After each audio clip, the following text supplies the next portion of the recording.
Welcome to the Slop Farm. Enjoy the video. You start immediately by creating a focus space and doing a quick visual sort. This saves time later. First, sweep the whole pile and separate by color, then pattern, and then flatness, because edge pieces have at least one straight side. Check for partial patterns that match the border. Move suspects into a single pile. Once done, verify that no corner-shaped pieces are mixed in. Keeping a small, dedicated pile of edge candidate speeds the next passes. You now work methodically. Run through the candidate pile in a consistent direction to avoid rechecking pieces.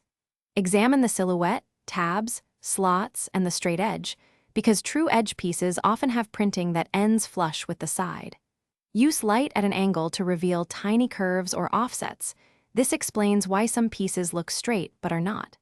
Make subgroups for full straight edges versus partial ones, and keep the most certain edges separate. You finish by placing corners first and connecting confirmed edge pieces, matching patterns and picture cues as you go.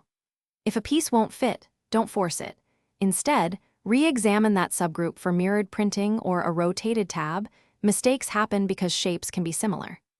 When stuck, swap one piece at a time from the uncertain pile into the frame. This isolates the bad fit and makes it obvious which piece is misclassified. Thanks for watching. Consider subscribing if we helped you today.